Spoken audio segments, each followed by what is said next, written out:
Events in Washington have taken a violent and tumultuous turn in the past few hours, as thousands of supporters of President Trump stormed the US Capitol building, venting their anger at the victory of Joe Biden in the presidential election. They forced the evacuation and lockdown of Congress itself, where lawmakers were all set to approve the election result. Shortly before the clashes, President Trump had addressed his supporters near the White House, telling them that he would never accept defeat. Within the past hour, President-elect Biden called on Mr. Trump to tell his people to go home, and within minutes, that was indeed the message delivered from the White House. We'll be live on Capitol Hill shortly. First, we'll have this report by our North America editor, John Sopel. The peaceful transfer of power, the cornerstone of American democracy, seemed a highly abstract concept today, as Trump supporters clashed with police as they tried, and succeeded, to storm the Congress, where America's elected leaders had gathered to certify the election victory of Joe Biden. Earlier, in a rally outside the White House, Donald Trump encouraged his loyal base to fight to overturn the result of this bitterly contested election. We're going to walk down to the Capitol and we're going to cheer on our brave senators and congressmen and women. And we're probably not going to be cheering so much for some of them, because you'll never take back our country with weakness. You have to show strength and you have to be strong. Many of his supporters needing little encouragement to join the fight. We're here to support, if violence happens, like it happens, but we're not going to start it. We're just here to defend ourselves. Yeah. Sorry, say that again. I'm a Mexican immigrant. I support Trump. Freedom is paid for with blood, and tyranny always masquerades itself as safety and security, and that's what we're fighting against right now. Outside the Capitol, the outer ring of security had been breached. The crowds had taken Donald Trump at his word, and they were taking the fight to the heart of American democracy. They were literally banging on the doors of Congress. And then some Trump supporters managed to get inside. They were armed and wandering the Capitol building. There were tense and violent scenes with police who'll have never dealt with anything like this.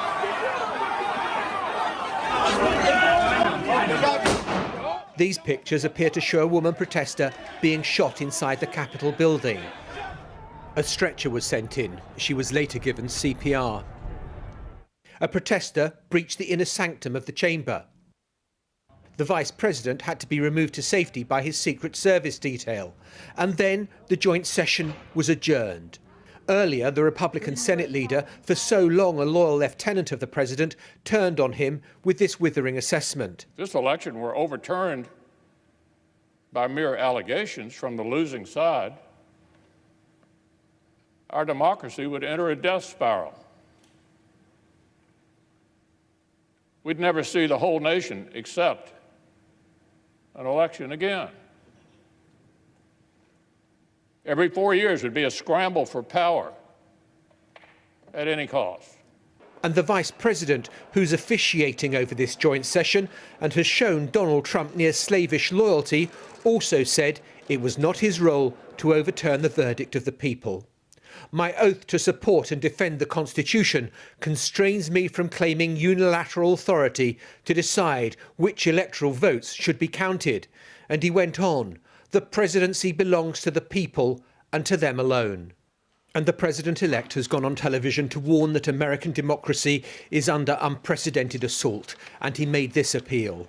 I call on President Trump to go on national television now to fulfill his oath and defend the Constitution and demand an end to this siege, to storm the Capitol, to smash windows, to occupy offices, the floor of the United States Senate, rummaging through desks, on the Capitol, on the House of Representatives, threatening the safety of duly elected officials. It's not protest. It's insurrection.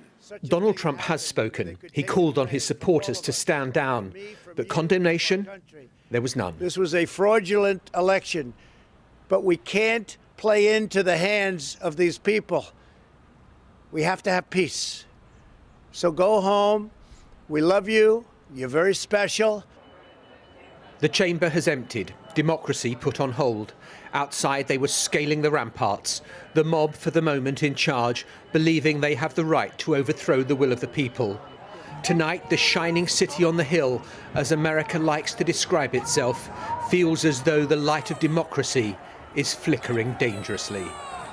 John Sopel, BBC News, Washington.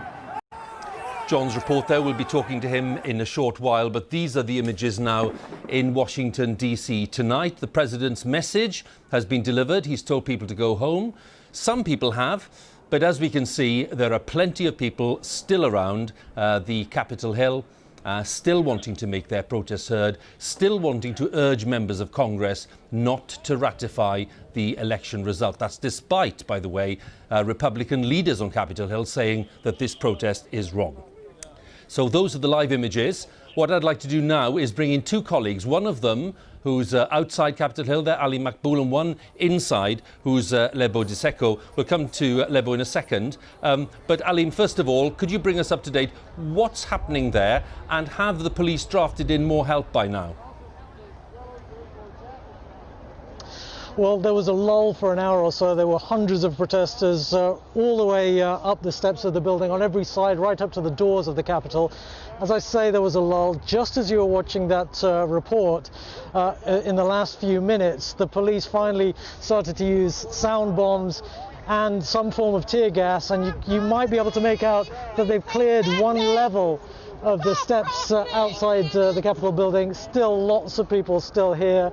I was trying to get a sense through speaking to several of the people who stormed the building earlier whether this was something that was planned, and actually they said they were inspired by the words of the president who spoke earlier in the day to take back their country, and so they marched down here, but they saw that there was so little security. They said they felt it was easy to overwhelm that security, and they found themselves inside the building. They started knocking on doors. They entered into the chamber, but they said it hadn't been the plan, but they said they will continue to make their presence felt until the election result, they say, is overturned in a bid to do what the man they follow is telling them to do, which is to take back their country. This is what they translate that to be. Alim, thank you very much. And still the action ongoing, as Alim was telling us there, and we're still hearing it in the background. Let's go inside the building, and Lebo is there for us. You've been there all the while, Lebo, and I'm just wondering what you made of the scenes we saw earlier on, and what's going on there right now. I can see that you've gone to a quieter area for the moment, but what's going on? Well, Hugh, we've been on lockdown here in these Capitol buildings for almost 4 hours now. Many of the people that I'm with actually work in these buildings. They work in the House of Representatives. I was speaking to a couple of women who have been watching these scenes playing out on the TV. They actually work here, saying to me that they were shocked at the level of disrespect for the democratic institutions of this country. Seeing people with their feet up on the table of members of the House's desks. They're not even allowed to touch the desks on the floor. They saw them strewn around and treated with utmost disrespect, they said. I also spoke to a gentleman who works for a member of the House of Representatives. I asked him how he felt that now that Donald Trump has told his supporters to go home, he said it's too little, too late. He called this an assault on the democratic institutions of this country. So, I mean, the general feeling here has gone from palpable shock to stunned disbelief, really, Hugh. Lebo, many thanks once again, and for the latest there on the scene for us inside the Capitol. In another part of DC, Washington DC, we have John Sopel, our North America editor, whose report we saw earlier on. John, can we start first of all with the real significance of the scenes that we've been witnessing today in Washington, D.C. It was insurrection, according to Joe Biden. What else have people been telling you? I think people are stunned, shocked, amazed. Clearly the security services have got some pretty tough questions to answer about why they weren't readier for what happened and what unfolded. And I think there is just this palpable sense of disbelief that America, which likes to lecture the rest of the world on how to be a good democratic society, is seeing its own shining beacon kind of looking rather tattered by what has unfolded today. And I think the politicians have got to ask themselves some pretty tough questions about whether they have contributed to this. Donald Trump saying, on the one hand, look, we love you, to the protesters, you're very special, but saying they've got to obey law and order. Well, Donald Trump at the same time is saying, no, we're not going to obey the laws that have been litigated. This has been to the courts 62 times and they have found no evidence of fraud in this election. It's 2 weeks just about to Inauguration Day, John, and that's the time clearly when Donald Trump is leaving office, against his will, we know, but leaving office at that point. When he told his protesters in that clip we saw earlier to go home, would that for you be the moment where he kind of signalled that he knew that this protest is up? Well, that is what I think is the central contradiction of the Donald Trump message, which is you can't say we believe in law and order and we're asking you to fight and stay strong, which is what he said in his speech outside the White House earlier on today to all those supporters. And I was very struck by just how totally 100% those tens of thousands of people believe that the election was stolen, that Joe Biden is a Chinese puppet of the Communist Party, that the fraud has gone on a massive scale. These people have been told that, fed that on a diet for weeks. Now telling them to go home may be a little bit late in the day for that sort of change in behaviour. John, we'll have another word in a short while. Thank you very much. John Sopel there, our North America editor, with the latest in Washington.